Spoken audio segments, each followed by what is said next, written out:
Good morning. Great to see you all here for the second full day of Future Proof. Really delighted to be able to moderate this panel. I'm Bill Watts with MarketWatch, and we're going to talk about the Fed and the balance sheet. As you know, the Fed began unwinding the balance sheet last year, and I think we've hit about the $1 trillion mark, but there's really no end in sight. So we have this panel that's going to talk to us about the implications for the markets. And they've put together 5 really great ideas on how investors can profit from the reduction of the balance sheet. So just to give us a quick overview, we'll hand it over to Carl. If we could put a slide up. Good morning. My name is Carl Ludwigson. I'm a managing director at Bel Air Investment Advisors. We manage about $10 billion in ultra-high net worth assets. And so our panel today is on unwinding the Fed's balance sheet, as Bill pointed out. First of all, the first thing that comes to mind when you've got the Fed having hiked rates as much as they have, and I'm taking this in terms of the overall monetary policy tightening, the Fed is telling you effectively to be a lender at the front end of the curve, right? You can do that through short-term bonds, but we also really like direct lending at this point. So this is floating rate, based off of SOFR, the overnight rate, plus a spread, which compensates you for credit risk as well as illiquidity. And that spread has been pretty consistent at about 600 basis points over time.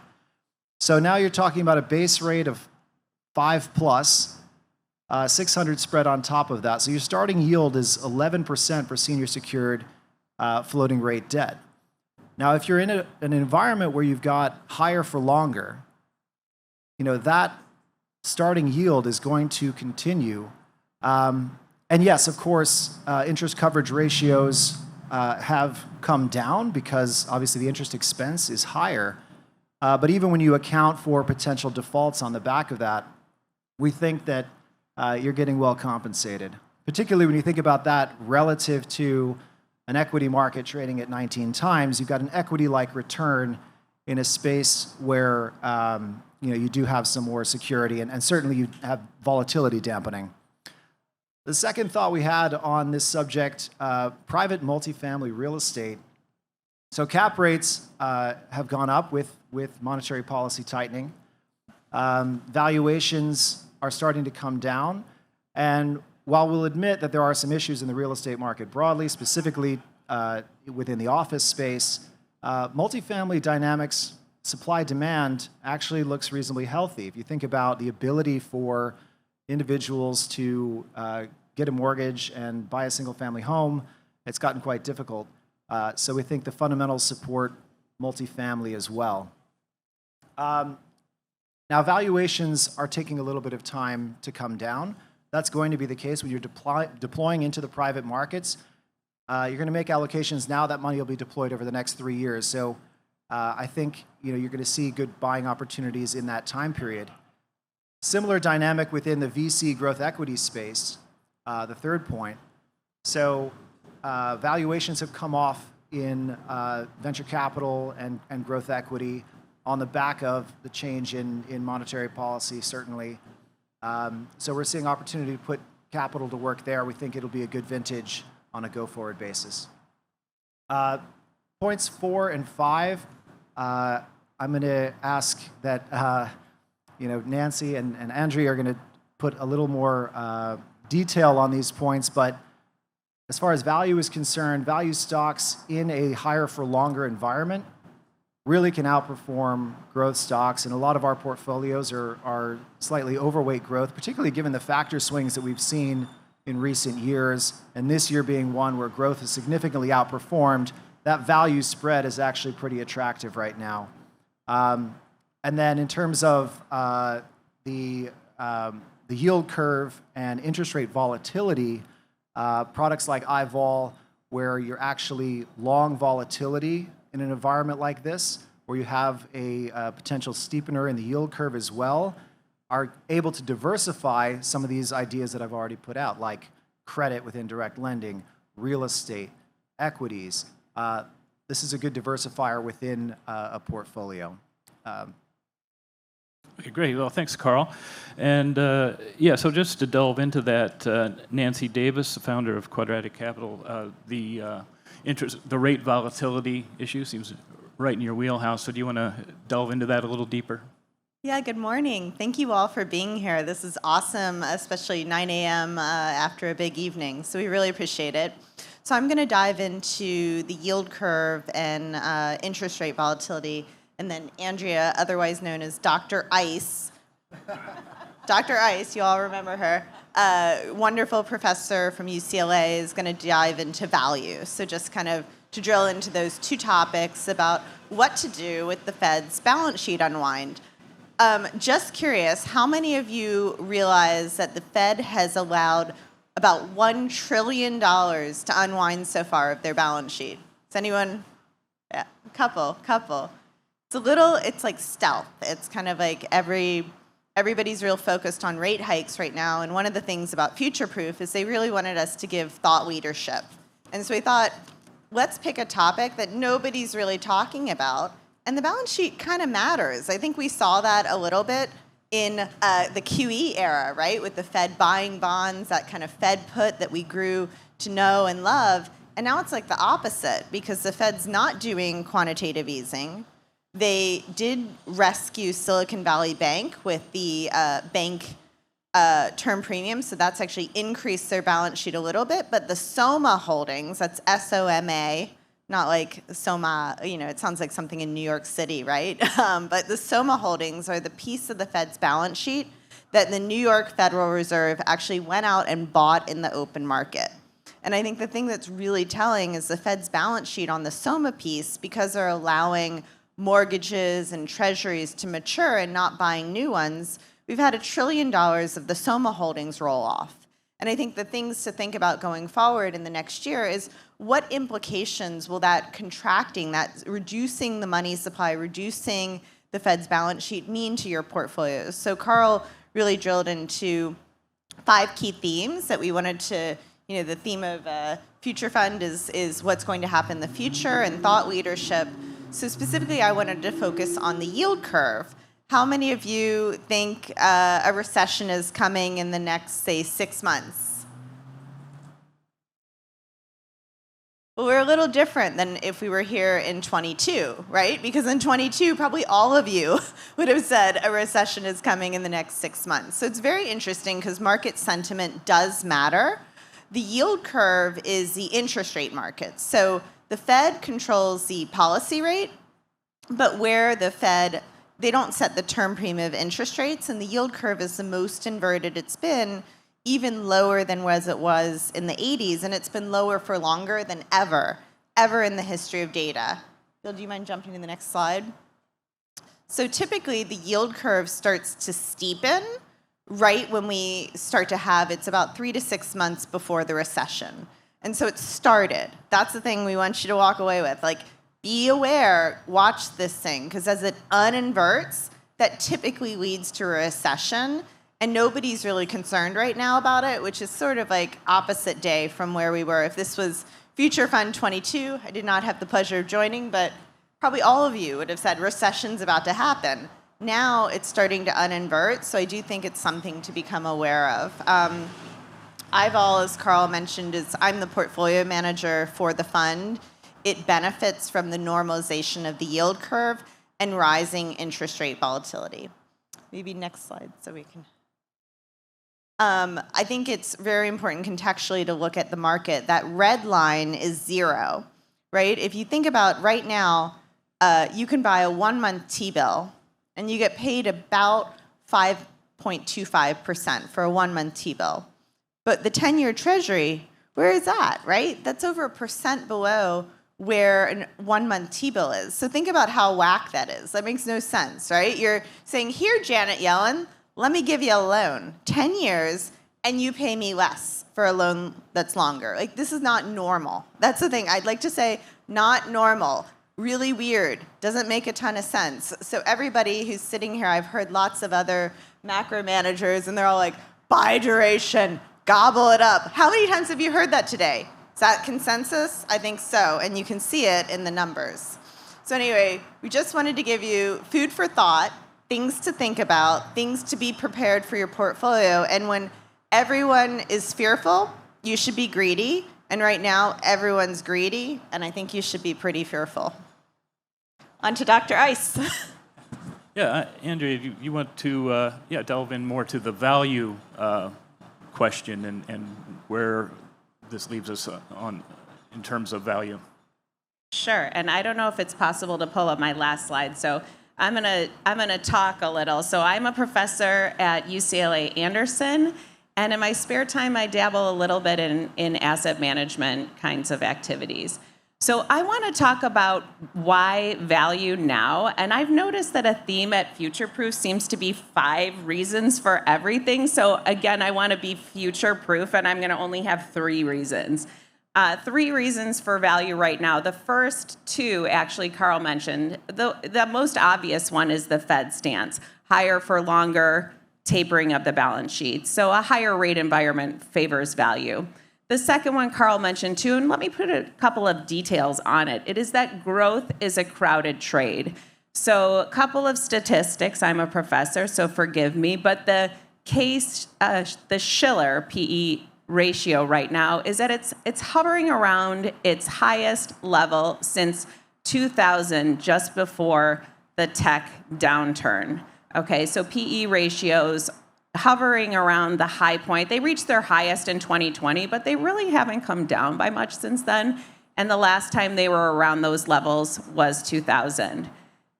Take a case study, Netflix. Netflix PE ratio, that's a kind of, we all know it's a FANG name, it's a growth stock. Its PE ratio is double that of the S&P 500. And we all know about the problems in streaming. So growth is a crowded trade. And that's the second reason for value right now.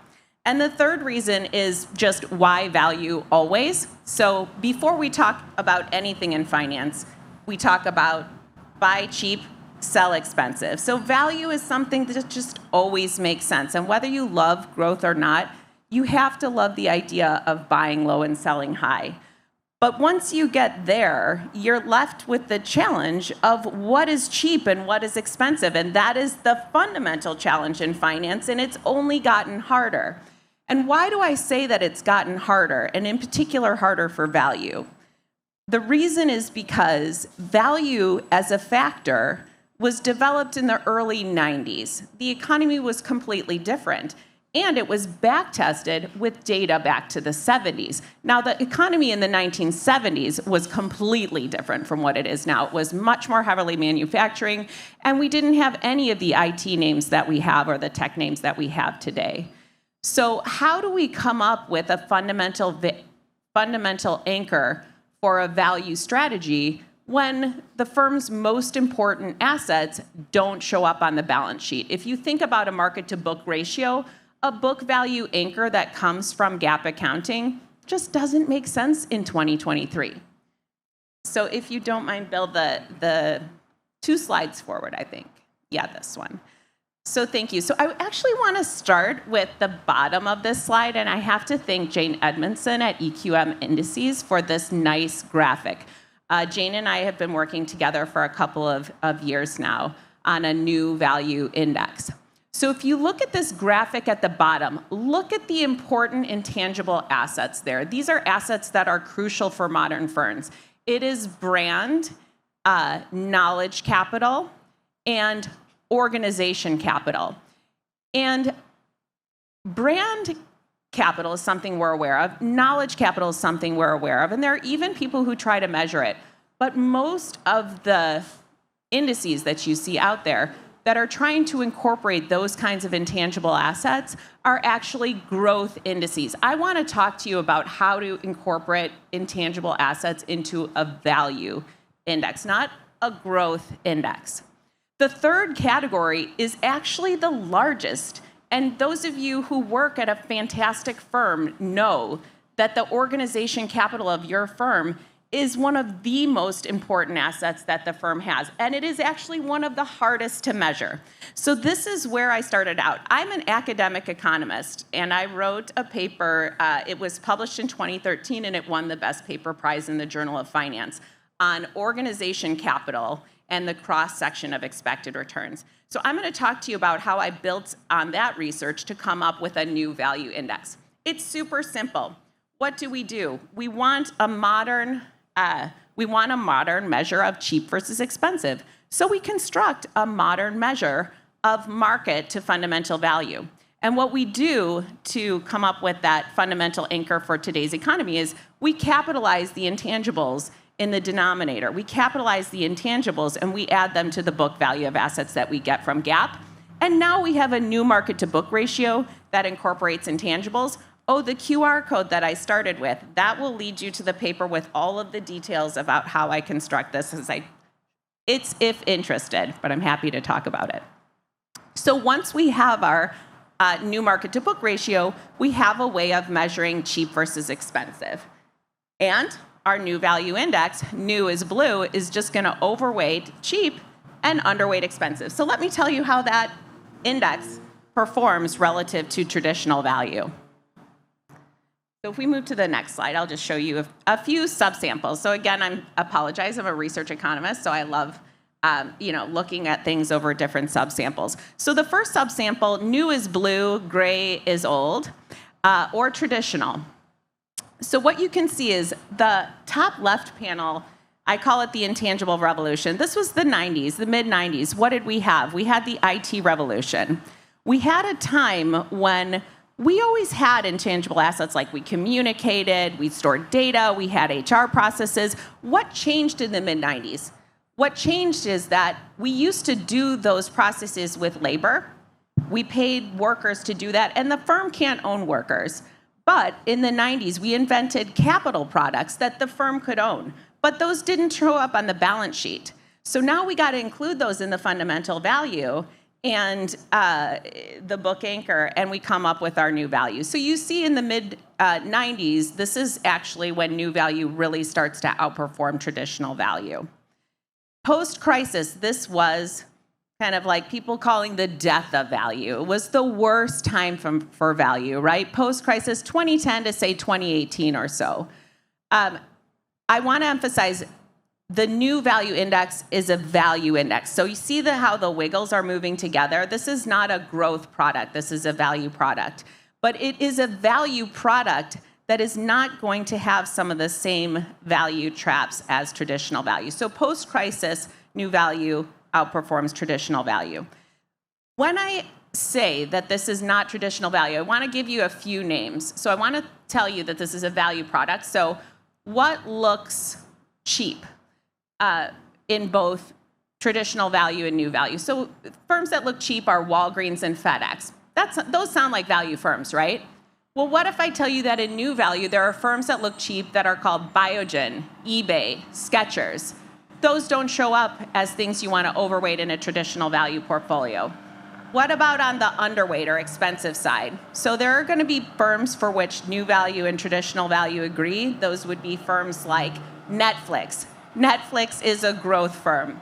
What if I tell you, though, that in new value, a growth firm is Philip Morris? A growth firm is Nike. It's Monster Beverage. So this is a value product, but it's going to overweight and underweight firms in a different way because it's going to incorporate those brand, those R&D, those organization capital assets. So let me conclude with why now. So the last subsample I have here is COVID. So it starts in, and post-COVID. So it starts in January of 2020. And what do we see? If we look up there, it's the bottom right. We start at 1. These are cumulative returns. And we see COVID. The market is down. These are long-only portfolios. I took the traditional value off of Ken French of DFA's Fame's website because I wanted to make it apples to apples and only change that fundamental anchor. This is long only. You see COVID, then you see the recovery, then you see what happens when rates rise is that both value products performance improve. But then towards the end of the sample, remember ChatGPT 3's release in November of 2022? Okay. AI reminds me very much of the IT revolution. We are going to have firms be able to do things with IT capital that labor used to do. Now they can own that. And now is that going to show up on the balance sheet? It absolutely isn't. Is it challenging to measure? It absolutely is. I would say I've been working on this for over 10 years. There are ways to measure. It's not perfect. You do it in a relative sense. And if you guys want any more of the details, Bill can show you the QR code. And please feel free to have a read. And we're, I think, at this point, going to hand it back to Bill. Okay, great. Thanks, Andrea. So just in terms of the QT that we've seen so far, does seem to be running a little bit below the radar, as you said. It's supposed to be, widely seen as potentially a drag on risk assets, which we haven't really seen. I'm wondering, have we seen really the full impact of this start to come through, or has it been mitigated by other events this year? Yeah, I don't think we've seen the impact yet. If you think about the first half of this year and the Treasury issuance that's coming in the back half of this year, that's really creating upward pressure on the yield curve that was somewhat absent in part due to the rescue programs surrounding SVB.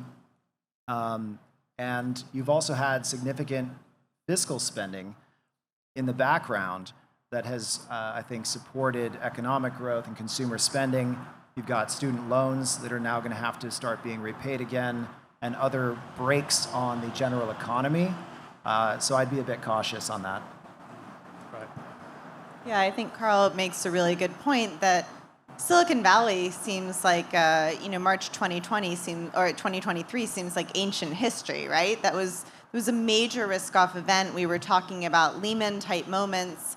The Fed came to the rescue, whether it's right or wrong, not a judgment there, but they did do the bank lending program, and that increased the balance sheet. So although this quantitative tightening has kind of been in name only, I would say it's not actually impacting yet because of the bank bailout that we had. I think the question is, going forward, to Carl's point, do you guys know that we have a third of the U.S. debt is going to come due in 1 year? One third of our overall debt. Who's going to buy that stuff, right? Like, who owns our debt? Let's look at for a second, who owns the U.S. debt? 30% of it is owned by foreigners, including China and Japan. 29% of it is owned by the Fed. They're not going to be buying it anymore. And a third of it's coming due in the next year. That is major Treasury issuance, because the Treasury has not been terming out their debt. I want to grab them and be like, yo, do you see this yield curve? They could have done this where before they started hiking interest rates to 5% in about a year of time, 12 months of time, they could have termed out the debt. But they didn't do that, of course. And now they have to go refinance everything. And you buy a 1-month T-bill and get paid, 6-month T-bill, you can get almost 5.5% right now. That's going to be a huge interest expense to all of us, to our children, to our grandchildren. And having the Fed also saying, instead of buying bonds, now they're going to let bonds mature. A really key thing to understand in your portfolio is these indices, especially fixed income indices, because fixed income indices are market cap weighted. That makes sense with equities. It makes no sense in fixed income, because in 15 years of quantitative easing, the weight towards long duration assets has massively increased. So now, for instance, the ag portfolio, it used to be the Lehman Ag, then it was the Barclays Ag, now it's called the Bloomberg Ag. That index, 70% of it is mortgages and treasuries, which, by the way, that's what the Fed is letting unwind. And they publicly said they don't plan to hold mortgages on their balance sheet long term. So you just have to be really careful about, don't go by the name only. Just because something says core fixed income, the ag has no inflation protected bonds in it. Is that wild? Like, how can you be core fixed income with zero inflation protection? And the ag is a third mortgages, just like the Fed's balance sheet is a third mortgages. So it's just really important to understand, with a mortgage, homeowners are along the option to prepay. Owners of that financial mortgage are short options to homeowners because they can prepay whenever they want without any penalty. Do we have any Canadians in the room? You guys can't do that, right? You wish you had this prepayment risk, right? You get penalties. It's very specific to the US market. And so you have to understand that with the ag index, with a third of it being mortgages, a third of your bond portfolio most likely is short fixed income volatility. Now this is future proof, right? We're here for thought leadership. That's not what you hear on television all the time, right? You hear about equity volatility. Everybody talks about the VIX. Everybody talks about, what's going on in the VIX, what the call options are doing, who's doing what. The thing that is under the surface that you all have, probably in your retirement account, in any sort of savings account that you have because of these passive indexing in fixed income, is you have short fixed income volatility. And that's one of the reasons that I created my firm 10 years ago, is to give people choices, right? It's all about, at the end of the day, we're all here to better our client outcomes. And I think when we keep that in mind and we keep focused on that, that can deliver great alpha and great out of consensus thinking. I'm just going to put an exclamation point on what Nancy said. And the Fed is actually aware of this. There's a nice working paper. It's a white paper. So this is not, the talking heads from the Fed. I shouldn't say talking heads. This is not the people who are on the news all the time. These are research economists that I went to grad school with. So the paper that they wrote says that, the Fed actually is okay with tapering being like watching paint dry, and they want it to happen in the background, and they don't want you necessarily to be thinking about it. But the paper does point out that even if it doesn't have the same effect as QE on the level of rates, the effect on volatility could be greater exactly because of the liquidity issues that Nancy pointed out. Right, and as far as it being like watching paint dry, as Janet Yellen said, as we learned in 2019, that wasn't necessarily the case. And you've laid out the case here for volatility. I mean, is there a risk or a tail risk around QT contributing to a financial instability sort of episode this time? I think because it's well telegraphed, general financial instability is not a mainstream consensus potential outcome here.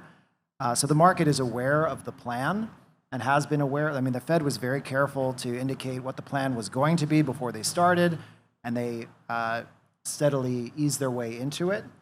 I think what caught some people off guard, I think we saw back in March of this year, the impact of duration on bank balance sheets, and that's a potential ongoing issue, right? We also have the potential for commercial real estate exposure within regional banks to be an issue. So there's a couple of things that are affecting the flow of credit out of the banking system, which will then have a knock-on effect in terms of slowing the overall economy. And then just in terms of sort of the duration of the of QT, I mean, the Fed has indicated this is going to continue. We talk a lot about whether rate hikes are at or near their end, but QT is going to continue really for the foreseeable future. We've even seen the Fed indicate that it could continue after they begin to cut rates. So what do you see as the end game around QT, and how does that affect things? Well, I think the thing to keep in mind is there are caps in place. The Fed they increased their caps in September last year, but it's still $90 billion between the treasuries and mortgages that are allowed to roll off. And I think the big question is around the mortgage piece, because can they even meet their caps with interest rates being higher? Homeowners are rational, right? Like if you have a mortgage locked in from a couple years ago before the Fed started hiking rates, do you really want to move? Do you really want to sell your house? Do you really want to go get a new interest rate mortgage? And so the problem, like when you look at Silicon Valley Bank and you read their 10Q, it's exactly Carl's point. They had a duration extension because when you have a mortgage, and Andrea knows all about this in detail, you have to model prepayment risk. That's the embedded optionality that you don't know. You don't know how quickly homeowners are going to prepay. You don't know when they're going to do it. You don't know how quickly or slowly the Fed's going to hike rates or not.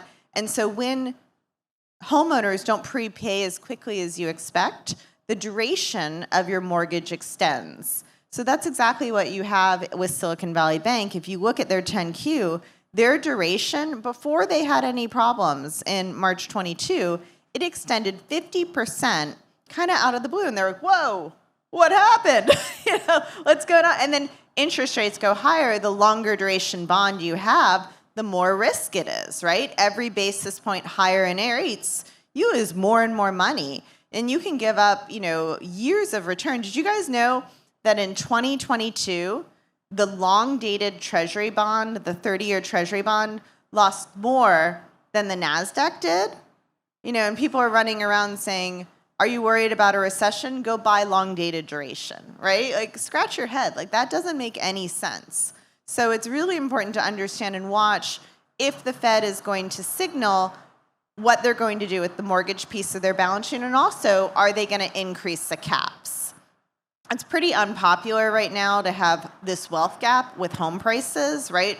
Homes are really unaffordable for a lot of people who have not been in the real estate market, especially heading into the US presidential election. I personally think we could get more messaging, more positioning, more indication that they're going to allow the caps to increase and they're going to speed up the balance sheet. Because right now they've been hitting the nail with the same hammer over and over and over again. All they're doing is hiking policy rates. Hike, hike, hike. And this cap of 90 a month is nothing. It's peanuts compared to the $8 trillion balance sheet. So I think that's something to really keep an eye on and be prepared when they signal that, because it'll probably be a surprise to the market, because people are not worried about quantitative tightening. Everybody was worried when they first started it because of the taper tantrum. Then they were very cowardly, I would say, and did these caps to signal to the market. But now with interest rates so high, they need to do other things, because inflation, even though it's not in the CPI data, we have CPI coming out tomorrow, a third of CPI is owner-occupied rent, and it's mostly urban rent. And what's been happening with the pandemic? People are getting the hell out of cities, right? So that rent number, it's calculated by the Bureau of Labor Statistics. That's only rent. It's not even an index the Fed uses, right? Like in the equity market, you can't use old value indexes. You can't buy the Dow Jones and say, oh, I got the US equity market. Why would you do that with inflation, especially when the Fed themselves don't even use that index? I'll add one thing, and again, I'm coming back to the Fed and rate volatility. And it is that we haven't been in a discount mortgage market for many, many, many years, meaning with people's prepayment options out of the money. That's a tool now. How does monetary policy work? The Fed lowers rates, people prepay, we get money in the economy, we stimulate the economy. How much is the Fed going to have to lower rates to get an action on the prepayment? Well, when we're at 5.5 Fed funds rate and mortgage rates are over 7%, we got a long way to go until that monetary policy is effective. So the fact that these mortgages are short rate volatility and that we just don't know what's going to happen with the effectiveness of monetary policy in this environment is really something to think about. Great. Okay. Well, I think we've covered a lot of ground, and it's been a really fascinating discussion. So thank you to the panel, and thanks for attending.